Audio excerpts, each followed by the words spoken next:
Antropologia e sociologia. A antropologia surgiu como uma ferramenta da sociologia para compreender as diferenças étnicas dos seres humanos. No século XIX, nos estudos de história e geografia contemporâneos, a sociologia e a antropologia surgiram como um objetivo bem específico: servir como meios de auxílio para o capitalismo industrial. A expansão industrial que a Europa viveu no século XIX colocou uma nova necessidade para a economia europeia: a busca de recursos naturais, que serviriam de matéria-prima para a produção.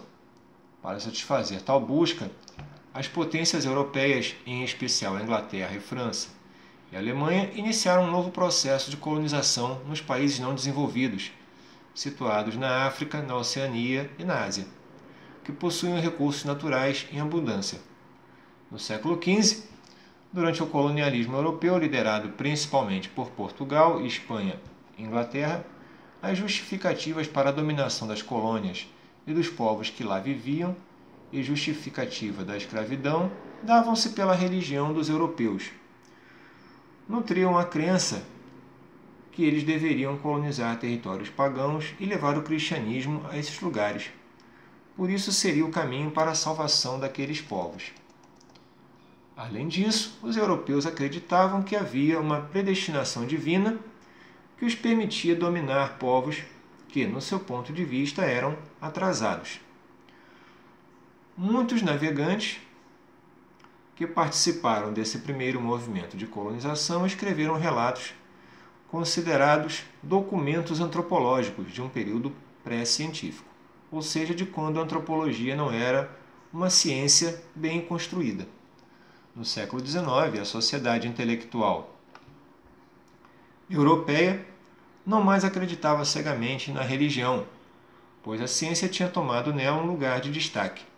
Nesse momento de intensa colonização para obtenção de recursos para a indústria, os europeus tiveram que justificar as suas ações de maneira científica. Para tanto, surge um primeiro movimento da antropologia como parte dos estudos da sociologia, que visava analisar e classificar os seres humanos de etnias diferentes. Os primeiros estudos antropológicos eram extremamente etnocêntricos, ou seja, analisavam as culturas diferentes com base no ponto de vista de uma pessoa imersa na cultura europeia.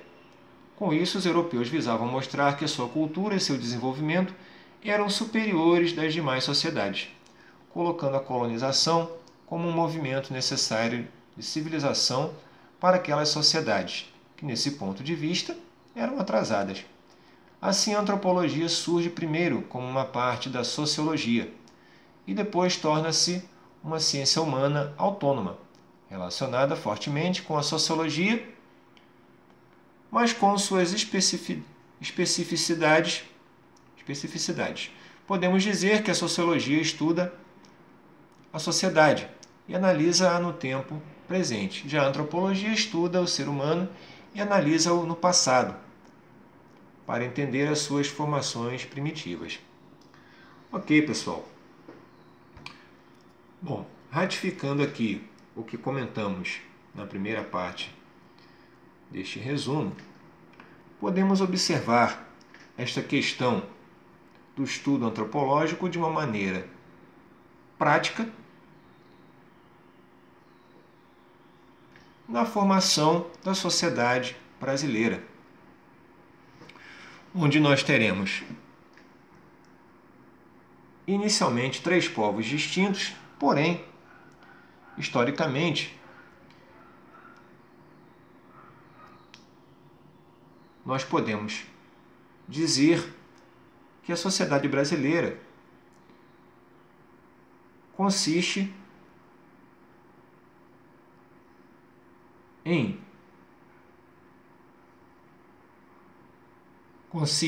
na sua formação por influência de povos diversos, não apenas o europeu, o português, o indígena e o africano. Porém, vamos comentar de uma forma singular a influência desses 3 povos na formação da sociedade brasileira. Temos três povos que viviam de formas muito distintas. O europeu, com a sua sociedade comercial,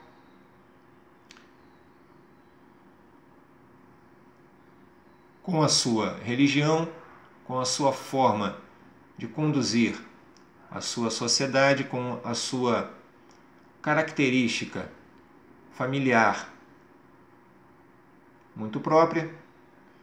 Vamos ter o africano, que vai ter uma outra visão de sociedade, de família e religião, e o indígena da mesma forma.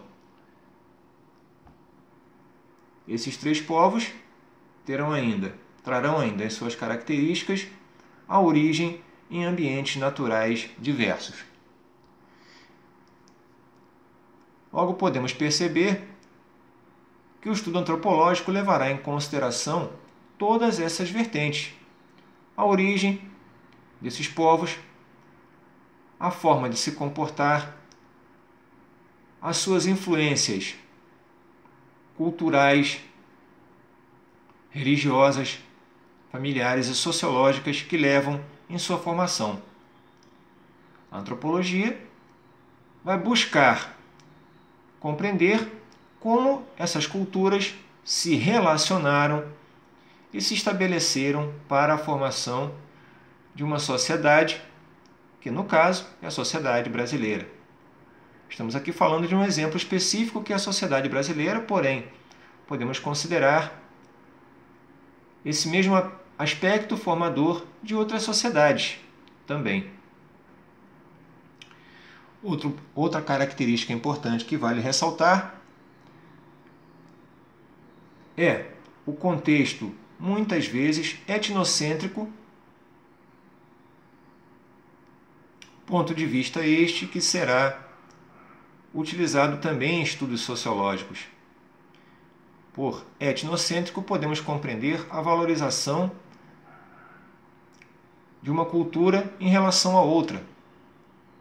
E muitas das vezes estaremos falando de uma ideia de que a cultura europeia seria superior a outras culturas. A sociologia deverá levar em consideração este aspecto.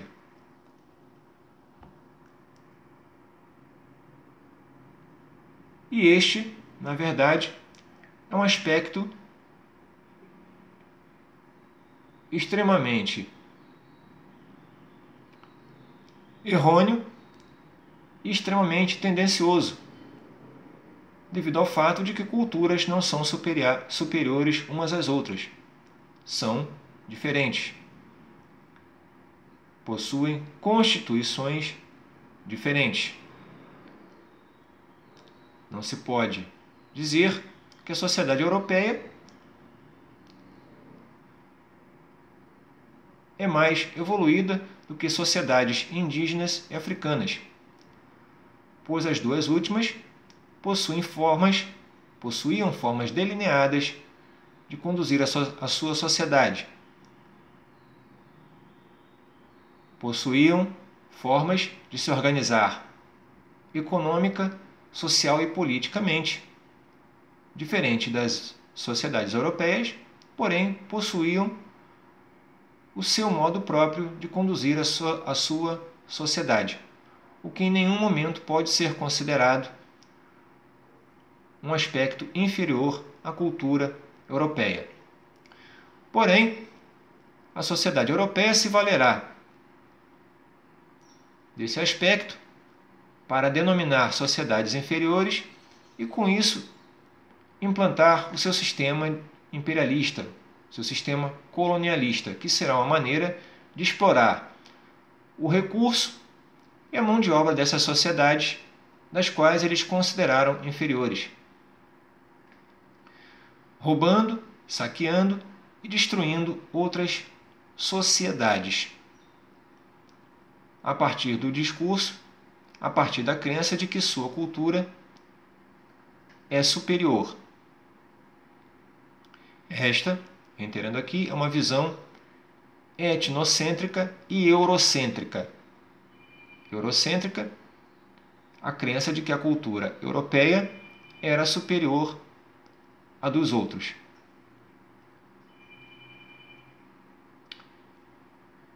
Esta política europeia etnocêntrica levou à dizimação e exploração de muitos povos ao redor do mundo, povos africanos, povos sul-americanos, povos asiáticos, com o seu discurso eurocêntrico, na crença de que estariam levando progresso e evolução aos povos dominados. Porém, repetindo,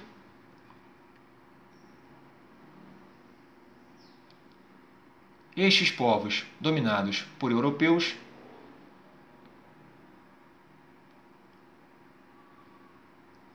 não tinham nada de inferior com relação à cultura europeia, possuindo apenas formas de organização diferentes.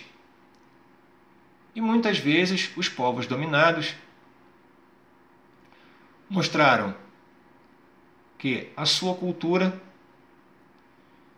a sua forma de organização social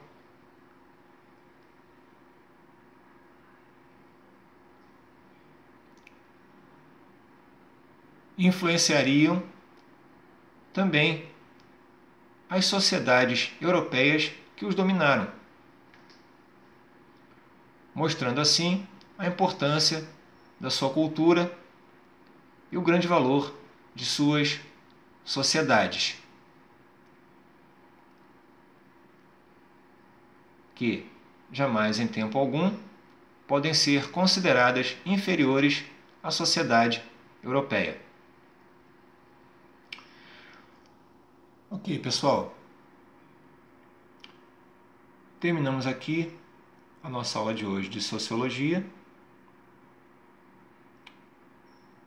Expomos alguns aspectos aqui a respeito do estudo antropológico, que obviamente é muito mais amplo e vai muito mais além destes aspectos que comentamos. Porém, as considerações que observamos hoje serão de suma importância para compreendermos melhor esse assunto e futuramente outros aspectos também a respeito do mesmo. Para qualquer dúvida, estou à disposição de vocês durante toda a aula, na plataforma ou no WhatsApp. Constará também aqui na plataforma uma atividade para vocês realizarem. Bons estudos, leiam a matéria, façam suas anotações, pesquisem. Estaremos aqui sempre para auxiliar. Forte abraço a todos, até a próxima aula.